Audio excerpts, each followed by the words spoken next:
ರಜತ್ ಒಂದು ಶರ್ಟ್ ಮೇಲೆ ಕ್ರಮವಾಗಿ 10% ಮತ್ತು 15% ರಿಯಾಯಿತಿ ನೀಡಿದ್ದಾನೆ. ಶರ್ಟಿನ ಗುರುತಿಸಲಾದ ಬೆಲೆ 800 ಆಗಿದ್ದರೆ ಒಟ್ಟು ರಿಯಾಯಿತಿಯ ಮೌಲ್ಯ ಎಷ್ಟು ಅಂತ ಕೇಳಿದ್ರೆ ನೋಡಿ, ಸೆಲ್ಲಿಂಗ್ ಪ್ರೈಸ್ ಏನಕತ್ತೀನಿ mark price into percentage of discount ಆಗುತ್ತೆ. ಮಾರ್ಕ್ ಪ್ರೈಸ್ ಎಷ್ಟೈತಿ 800 ಐತಿ. 10% ಡಿಸ್ಕೌಂಟ್ ಉಳಿದಿದ್ದು ಎಷ್ಟು 9/10 ಆಗತ್ತೆ. 15% ಡಿಸ್ಕೌಂಟ್ ಅಂದ್ರೆ 17/20. 2 0 ಕ್ಯಾನ್ಸಲ್, 2 ನಾಲ್ಕಲಿ 8 ಆಗುತ್ತೆ. 4 ಮತ್ಲೆ 36 ಇಂಟು 17 ಮಾಡಿದ್ರೆ ಸೆಲ್ಲಿಂಗ್ ಪ್ರೈಸ್ ಎಷ್ಟಾಗುತ್ತೆ 612 ಆಕತಿ. ಡಿಸ್ಕೌಂಟ್ ಎಷ್ಟಾಗತ್ತೆ ಇಲ್ಲಿ 800 ಮೈನಸ್ 612 ಮಾಡಿದ್ರೆ 188 ರೂಪಾಯಿ ಡಿಸ್ಕೌಂಟ್ ಆಗುತ್ತೆ. ಆಪ್ಷನ್ ಎ ಕರೆಕ್ಟ್ ಆನ್ಸರ್ ಆಗುತ್ತೆ. ಸಬ್ಸ್ಕ್ರೈಬ್ ಇಲ್ಲ ಸಬ್ಸ್ಕ್ರೈಬ್ ಮಾಡಿರಿ ಮತ್ತು ಹಂಗೆ ಲೈಕ್ ಮಾಡಿರಿ, ಶೇರ್ ಮಾಡಿರಿ. ಒಂದು ವಸ್ತುವನ್ನು ಕ್ರಮವಾಗಿ 20% ಮತ್ತು 20% ರಿಯಾಯಿತಿಯಲ್ಲಿ ಮಾರಲಾಗಿದೆ. ಎರಡನೇ ರಿಯಾಯಿತಿಯ ನಂತರ ವಸ್ತುವಿನ ಮಾರಾಟದ ಬೆಲೆ 3616 ಆಗಿದೆ. ಅದೇ ವಸ್ತುವನ್ನು ಕೇವಲ 20% ರಿಯಾಯಿತಿಯಲ್ಲಿ ಮಾರಿದರೆ ಆ ವಸ್ತುವಿನ ಮಾರಾಟದ ಬೆಲೆ ಎಷ್ಟು ಅಂತ ಕೇಳಿದ್ರೆ ನೋಡ್ರಿ, selling price is equal to mark price into percentage of discount. ಮಾರಾಟ ಬೆಲೆ ಕೊಟ್ಟರೆ ಇಲ್ಲಿ 3616, mark price into percentage of discount 20% ಅಂದ್ರೆ 4/5, 4/5, 9 9, 904, 4 4, 226. Mark price is equal to 25 into 226 ಆಗುತ್ತೆ. ಮಾರ್ಕ್ ಪ್ರೈಸ್ ಎಷ್ಟಾಗುತ್ತೆ 5650 ಆಗುತ್ತೆ. ಸೆಲ್ಲಿಂಗ್ ಪ್ರೈಸ್ ಎಷ್ಟಾಗುತ್ತೆ 5650ಕ್ಕೆ 20% ಡಿಸ್ಕೌಂಟ್ ಅಂದ್ರೆ 4/5 ಆಗುತ್ತೆ. 5 1 5, 1130 ಆಗುತ್ತೆ. ಅಂದ್ರೆ ಸೆಲ್ಲಿಂಗ್ ಪ್ರೈಸ್ 4520 ರೂಪಾಯಿ ಆಕತಿ. ಆಪ್ಷನ್ ಬಿ ಕರೆಕ್ಟ್ ಆನ್ಸರ್ ಆಗುತ್ತೆ. ಒಂದು ಪುಸ್ತಕವನ್ನು 573.18ಕ್ಕೆ ಮಾರಾಟದಲ್ಲಿ ಖರೀದಿಸಿದಳು. ಒಳಗೆ MRP ಮೇಲೆ 18% ರಿಯಾಯಿತಿ ದೊರೆಯಿತು. ಆ ಪುಸ್ತಕದ MRP ಅಷ್ಟಂತ ಕೇಳಿದ್ರೆ selling price is equal to mark price into percentage of discount ಆತ. ಸೆಲ್ಲಿಂಗ್ ಪ್ರೈಸ್ ಎಷ್ಟು ಕೊಟ್ಟನ 573.18 ಐತಿ. Mark price ಕಂಡುಹಿಡಬೇಕು. ಡಿಸ್ಕೌಂಟ್ 18% ಅಂತ ಉಳಿದಿದೆ ಎಷ್ಟು 82/100 ಆಗುತ್ತೆ. Mark price is equal to multiply ಆದ್ರೆ 57,318 ಡಿವೈಡೆಡ್ ಬೈ 82 ಆಗತ್ತೆ. ಮಾರ್ಕ್ ಪ್ರೈಸ್ ಎಷ್ಟಾಗತ್ತೆ ಇಲ್ಲಿ 699 ರೂಪಾಯಿ ಆಕತ್ತೆ. ಆಪ್ಷನ್ ಸಿ ಕರೆಕ್ಟ್ ಆನ್ಸರ್ ಆಗುತ್ತೆ. ವ್ಯಾಪಾರಿ ಒಂದು ಗಡಿಯಾರದ ಮೇಲೆ 9% ರಿಯಾಯಿತಿ ನೀಡುತ್ತಾನೆ. ಅವನು 6% ರಿಯಾಯಿತಿ ನೀಡಿದರೆ ಅವನಿಗೆ ₹30 ಹೆಚ್ಚು ಲಾಭ ಸಿಗುತ್ತದೆ. ಆ ಗಡಿಯಾರ ಗುರುತಿಸಲಾದ ಬೆಲೆ ಎಷ್ಟು ಅಂತ ಕೇಳಿದ್ರೆ ಮಾರ್ಕ್ ಪ್ರೈಸ್, ಸೆಲ್ಲಿಂಗ್ ಪ್ರೈಸ್ ಒಂದು ಮೊದಲ, ಆಮೇಲೆ ಇನ್ನೊಂದು ಸೆಲ್ಲಿಂಗ್ ಪ್ರೈಸ್. ಇಲ್ಲಿ 9% ಡಿಸ್ಕೌಂಟ್ ಅಂದ್ರೆ ಸೆಲ್ಲಿಂಗ್ ಪ್ರೈಸ್ ಎಷ್ಟಾಗತಿ 90 ಆಕತಿ. ಮಾರ್ಕ್ ಪ್ರೈಸ್ 100 ಇರ್ತೈತಿ. ಮತ್ತು 6% ಡಿಸ್ಕೌಂಟ್ ಅಂದ್ರೆ ಸೆಲ್ಲಿಂಗ್ ಪ್ರೈಸ್ 94 ಆಗತ್ತೆ. ಇಲ್ಲೇ ಎಷ್ಟು ವ್ಯತ್ಯಾಸ ಬಂದಿಲ್ಲ 3 ಬಂತು. ಈ 3 ವ್ಯಾಲ್ಯೂ ಎಷ್ಟು ಕೊಟ್ಟಣ 30 ಕೊಟ್ಟಣ. 3 × 30.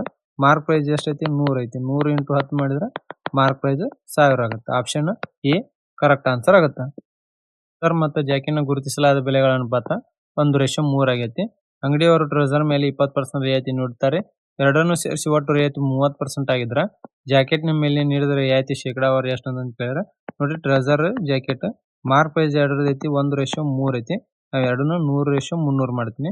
ಇಲ್ಲಿ ಟ್ರೆಸರ್ ಮೇಲೆ ಎಷ್ಟೈತಿ 20% ಡಿಸ್ಕೌಂಟ್ ಐತಿ. ಅಂದ್ರೆ 100ಕ್ಕೆ 20% ಡಿಸ್ಕೌಂಟ್ ಅಂದ್ರೆ ಎಷ್ಟಾಗುತ್ತೆ 20 ರೂಪಾಯಿ ಡಿಸ್ಕೌಂಟ್ ಆಗುತ್ತೆ.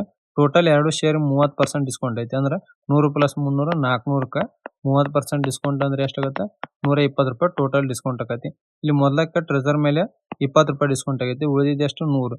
ಅದು ಏನು ಮಾಡ್ತಾರೆ ಜಾಕೆಟ್ ಮೇಲೆ ಡಿಸ್ಕೌಂಟ್ ಕೊಡ್ತಾನೆ 100. ಎಷ್ಟು ಪರ್ಸೆಂಟೇಜ್ ಏನಾಗುತ್ತೆ 100/300 ಇಂಟು 100 ಮಾಡಿದ್ರೆ 33.33% ಡಿಸ್ಕೌಂಟ್ ಏನು ಮಾಡ್ತಾನೆ ಜಾಕೆಟ್ ಮೇಲೆ ಕೊಡ್ತಾನೆ. ಆಪ್ಷನ್ ಡಿ ಇಲ್ಲಿ ಕರೆಕ್ಟ್ ಆನ್ಸರ್ ಆಗುತ್ತೆ. ಆದ ಬೆಲೆ 2/5 ಭಾಗವು ಮಾರಾಟ ಬೆಲೆಯ 5/8 ಭಾಗಕ್ಕೆ ಸಮವಾಗೈತಿ. ರಿಯಾಯಿತಿಯ ಶೇಕಡಾವಾರು ಎಷ್ಟು ಅಂತ ಕೇಳಿದ್ರೆ mark price 2/5 is equal to selling price 5/8 ಐತಿ. Mark price upon selling price ratio ಏನಾಗತಿ 5 5 25 8 2 16. ಎಷ್ಟು ಕಡಿಮೆ ಆಯ್ತು ಇಲ್ಲಿ 9 ಕಮ್ಮಿ ಆಯ್ತು. 9/25 ಇಂಟು 100 ಮಾಡಿದ್ರೆ ಏನಾಗುತ್ತೆ 25 4 100. 36% ಏನಾಗುತ್ತೆ ಇಲ್ಲಿ ಡಿಸ್ಕೌಂಟ್ ಆಗುತ್ತೆ. ಆಪ್ಷನ್ ಡಿ ಕರೆಕ್ಟ್ ಆನ್ಸರ್ ಆಗುತ್ತೆ. ಆದ ಬೆಲೆ 20% ಭಾಗವು ಖರೀದಿ ಬೆಲೆ 50% ಭಾಗಕ್ಕೆ ಸಮವಾಗೈತಿ. ಯಾವುದೇ ರಿಯಾಯಿತಿ ನೀಡದಿದ್ರೆ ಲಾಭ ಶೇಕಡಾವಾರು ಎಷ್ಟು ಅಂತ ಕೇಳಿದ್ರೆ 20% of mark price is equal to 50% of selling cost price ಐತಿ. Percentage cancel, 0 0 cancel. Mark price upon cost price ratio ಏನಾಗುತ್ತೆ 5/2 ಆಗುತ್ತೆ. ನೋಡ್ರಿ, mark price is equal to selling price ಆಗುತ್ತೆ ಇಲ್ಲಿ. ಅಂದ್ರೆ ಯಾವ್ದು ಡಿಸ್ಕೌಂಟ್ ಕೊಡ್ಲಿಕ್ಕೆ ಅಂದ್ರೆ 5 ಆಗುತ್ತೆ ಸೆಲ್ಲಿಂಗ್ ಪ್ರೈಸ್. ಪ್ರಾಫಿಟ್ ಎಷ್ಟು ಆಯ್ತು ಇಲ್ಲಿ ಪ್ರಾಫಿಟ್ 3 ಆಕತಿ. 3/2 ಇಂಟು 100 ಮಾಡಿದ್ರೆ 150% ಪ್ರಾಫಿಟ್ ಆಗುತ್ತೆ. ಆಪ್ಷನ್ ಇಲ್ಲಿ ಬಿ ಕರೆಕ್ಟ್ ಆನ್ಸರ್ ಆಗುತ್ತೆ. ಸಬ್ಸ್ಕ್ರೈಬ್ ಮಾಡಿರಿ ಮತ್ತು ಹಂಗೆ ಲೈಕ್ ಮಾಡಿರಿ, ಶೇರ್ ಮಾಡಿರಿ. ಒಂದು ಟ್ರೆಸರ್ ಗುರುತಿಸಲಾದ ಬೆಲೆ ಖರೀದಿ ಬೆಲೆ 4 ಪಟ್ಟು ಐತಿ. 64% ಲಾಭ ಪಡೆಯಲು ಎಷ್ಟು ರಿಯಾಯಿತಿ ಶೇಕಡಾವಾರು ನೀಡಬೇಕಂತ ಕೇಳಿದ್ರೆ ನೋಡ್ರಿ, ಇಲ್ಲಿ mark price ratio cost price ಏನೈತಿ ಮಾರ್ಕ್ ಪ್ರೈಸ್ ಕಾಸ್ಟ್ ಪ್ರೈಸ್ಗಿನ 4 ಪಟ್ಟು ಐತಿ. ಸೆಲ್ಲಿಂಗ್ ಪ್ರೈಸ್ ಏನು 64% ಫ್ರಾಕ್ಷನ್ ಏನಾಗುತ್ತೆ ಇಲ್ಲಿ ಫ್ರಾಕ್ಷನ್ 16/25 ಆಗೈತಿ. ಅಂದ್ರೆ ಇಲ್ಲಿ ಕಾಸ್ಟ್ ಪ್ರೈಸ್ 25 ಇತ್ತಂದ್ರ ಇದು ಸೆಲ್ಲಿಂಗ್ ಪ್ರೈಸ್ ಎಷ್ಟಾಗೈತಿ 41 ಆಗೈತಿ. ಇಲ್ಲಿ 1 ಇದು 25 ಆಗತ್ತೆ. 25 ನಾಲ್ಕಲೆ 100, 25 25 41 41 ಎಷ್ಟು ರಿಯಾಯಿತಿ ಆಗೈತಿ ಇಲ್ಲಿ 59 ರಿಯಾಯಿತಿ ಆಗುತ್ತೆ. ಡಿವೈಡ್ ಬೈ 100 ಇಂಟು 100 ಮಾಡಿದ್ರೆ 59% ಏನಾಗುತ್ತೆ ಡಿಸ್ಕೌಂಟ್ ಆಗುತ್ತೆ. ಆಪ್ಷನ್ ಡಿ ಕರೆಕ್ಟ್ ಆನ್ಸರ್ ಆಗುತ್ತೆ. ವಸ್ತುವಿನ ಮೇಲೆ 20% ರಿಯಾಯಿತಿ ನೀಡಿದೆ ಮತ್ತು ಬಿ ವಸ್ತುವಿನ ಮೇಲೆ 15% ರಿಯಾಯಿತಿ ನೀಡಿದ್ದಕ್ಕೆ ಸಮವಾಗೈತಿ. ಎ ಮತ್ತು ಬಿ ವಸ್ತುಗಳು ಗುರುತಿಸಲಾದ ಬೆಲೆಗಳ ಅನುಪಾತ ಏನಂತ ಕೇಳಿದ್ರೆ ಎದ್ 20% ಅಂದ್ರೆ 20 ಫ್ರಾಕ್ಷನ್ 1/5 ಈಸ್ ಈಕ್ವಲ್ ಟು ಬಿದು 15% ಅಂದ್ರೆ ಫ್ರಾಕ್ಷನ್ ಏನಾಗುತ್ತೆ 3/20 ಆಗುತ್ತೆ. 5 1 5 4 20. ಎ ಬೈ ಬಿ ಏನಾಗುತ್ತೆ ಮಾರ್ಕ್ ಪ್ರೈಸ್ ವ್ಯಾಲ್ಯೂ 3/4 ರೇಷಿಯೋ ಆಗುತ್ತೆ. ಆಪ್ಷನ್ ಸಿ ಕರೆಕ್ಟ್ ಆನ್ಸರ್ ಆಗುತ್ತೆ. ಇಷ್ಟು ತನ್ನ ವಸ್ತುವಿನ ಖರೀದಿ ಬೆಲೆಗಿಂತ 30% ಹೆಚ್ಚು ಗುರುತಿಸಲಾದ ಬೆಲೆ ನಿಗದಿಪಡಿಸ್ತಾನೆ. ಅವನು 20% ರಿಯಾಯಿತಿ ನೀಡಿ 5720ಕ್ಕೆ ಮಾರಿದರೆ ಆ ವಸ್ತುವಿನ ಖರೀದಿ ಬೆಲೆ ಎಷ್ಟು ಅಂತ ಕೇಳಿದ್ರೆ ನೋಡಿ, cost price to mark price 30% ಅಂದ್ರೆ 3/10 ಆಗೈತೆ. ಅಂದ್ರೆ 10 ರಿಂದ 13 ಆಗುತ್ತೆ. Mark price to selling price ratio ಆಗುತ್ತೆ 20% ರಿಯಾಯಿತಿ ಕೊಡ್ತಾನೆ. ಅಂದ್ರೆ 5 ರಿಂದ 4 ಆಗುತ್ತೆ. ಇದು 13, ಇದು 5, ಇದು 10 50, 13 65, 13 4 52. ಸೆಲ್ಲಿಂಗ್ ಪ್ರೈಸ್ ವ್ಯಾಲ್ಯೂ ಎಷ್ಟು ಕೊಟ್ಟನ 5720 ಕೊಟ್ಟನ. ಅಂದ್ರೆ ಇಂಟು 110 ಮಾಡ್ಯಾನ. 50ಕ್ಕೆ 110 ಮಾಡಿದ್ರೆ ಎಷ್ಟು ಆಗತ್ತೆ 5500 ಕಾಸ್ಟ್ ಪ್ರೈಸ್ ಆಗುತ್ತೆ. ಆಪ್ಷನ್ ಡಿ ಕರೆಕ್ಟ್ ಆನ್ಸರ್ ಆಗುತ್ತೆ. ಒಂದು ಪುಸ್ತಕದ ಗುರುತಿಸಲಾದ ಬೆಲೆಯ ಮೇಲೆ ಕ್ರಮವಾಗಿ 20% ಮತ್ತು 10% ರಿಯಾಯಿತಿಗಳನ್ನು ನೀಡ್ತಾನೆ. ಎರಡು ರಿಯಾಯಿತಿಗಳು ಒಟ್ಟು ಮೌಲ್ಯ 252 ಆಗೈತಿ. ಪುಸ್ತಕದ ಖರೀದಿ ಬೆಲೆ 600 ಆಗಿದ್ರೆ ವಿಕ್ರಮ್ಗೆ ಎಷ್ಟು ಲಾಭ ಸಿಗುತ್ತದೆ ಅಂತ ಹೇಳಿದ್ರೆ ನೋಡ್ರಿ, ಒಂದರ ವ್ಯಾಲ್ಯೂ ಏನಾಗತ್ತೆ ಇದು 20 ಪ್ಲಸ್ 10 ಮೈನಸ್ 20 ಇಂಟು 10 ಮಾಡಿದ್ರೆ ಏನಾಗುತ್ತೆ ಇದ್ರ ವ್ಯಾಲ್ಯೂ 28 ಆಗತ್ತೆ. ಈ 28 ವ್ಯಾಲ್ಯೂ ಎಷ್ಟು ಕೊಟ್ಟನ 252 ಕೊಟ್ಟನ. ಅಂದ್ರೆ 28 9 252 ಆಗುತ್ತೆ. ಅಂದ್ರೆ ಮಾರ್ಕ್ ಪ್ರೈಸ್ ಏನಾಗುತ್ತೆ 100% ಇರುತ್ತೆ. ಎಷ್ಟಾಗುತ್ತೆ ಮಾರ್ಕ್ ಪ್ರೈಸ್ 900 ಆಗುತ್ತೆ. ಇಲ್ಲಿ ಒಂದು ಪುಸ್ತಕದ ಖರೀದಿ ಬೆಲೆ ಎಷ್ಟೈತಿ 600 ಆಗೈತಿ. ವಿಕ್ರಮ್ಗೆ ಎಷ್ಟು ಲಾಭ ಆಗುತ್ತೆ ಅಂತ ಕೇಳಿದ್ರೆ ನೋಡಿ, ಸೆಲ್ಲಿಂಗ್ ಪ್ರೈಸ್ ಎಷ್ಟಾಗತಿ ಮಾರ್ಕ್ ಪ್ರೈಸ್ 900 ಆದ್ರೆ ಡಿಸ್ಕೌಂಟ್ 252 ಕೊಟ್ರೆ ಸೆಲ್ಲಿಂಗ್ ಪ್ರೈಸ್ ಏನಾಗತಿ ಮೈನಸ್ 252 ಮಾಡಿದ್ರೆ ಇಲ್ಲಿ 648 ರೂಪಾಯಿ ಸೆಲ್ಲಿಂಗ್ ಪ್ರೈಸ್ ಆಯ್ತು. ಇದಕ್ಕೆ ಕಾಸ್ಟ್ ಪ್ರೈಸ್ ಎಷ್ಟು ಕೊಟ್ಟನ 600 ಕೊಟ್ಟನ. ಇಲ್ಲಿ ಪ್ರಾಫಿಟ್ ಎಷ್ಟಾಗುತ್ತೆ 48 ರೂಪಾಯಿ ಪ್ರಾಫಿಟ್ ಆಯ್ತು. ಆಪ್ಷನ್ ಎ ಕರೆಕ್ಟ್ ಆನ್ಸರ್ ಆಗುತ್ತೆ. ಕಂಪ್ಯೂಟರ್ ಗುರುತಿಸಲಾದ ಬೆಲೆ 80,000 ಐತಿ.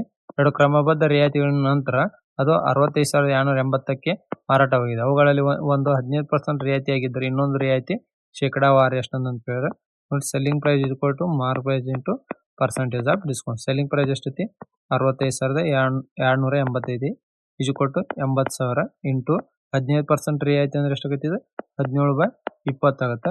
Into 100 minus X divided by 100 ಆಗುತ್ತೆ. ಇನ್ನೊಂದು ಇಲ್ಲೇ 0 0 3 0 ಕ್ಯಾನ್ಸಲ್ 2 1 240 ಆಗುತ್ತೆ. ಇಲ್ಲಿ ಏನಾಗುತ್ತೆ 0 0 ಕ್ಯಾನ್ಸಲ್ ಆಗುತ್ತೆ. 6,280 ಡಿವೈಡೆಡ್ ಬೈ ಇದು 40 ಇಂಟು 17 ಮಾಡಿದ್ರೆ ಏನಾಗುತ್ತೆ 680 ಆಗುತ್ತೆ. Is equal to 100 minus x ಆಗುತ್ತೆ. 680 96 ಆಗುತ್ತೆ. 96 is equal to 100 minus x. X value ಎಷ್ಟು ಬಂತು ಇಲ್ಲಿ 4% ಬರ್ತೈತೆ. ಆಪ್ಷನ್ ಸಿ ಕರೆಕ್ಟ್ ಆನ್ಸರ್ ಆಗುತ್ತೆ. ಈಗ ನಮ್ಮ ಚಾನಲ್ ಸಬ್ಸ್ಕ್ರೈಬ್ ಇಲ್ಲ ಸಬ್ಸ್ಕ್ರೈಬ್ ಮಾಡಿರಿ, ಲೈಕ್ ಮಾಡಿರಿ, ಶೇರ್ ಮಾಡಿರಿ.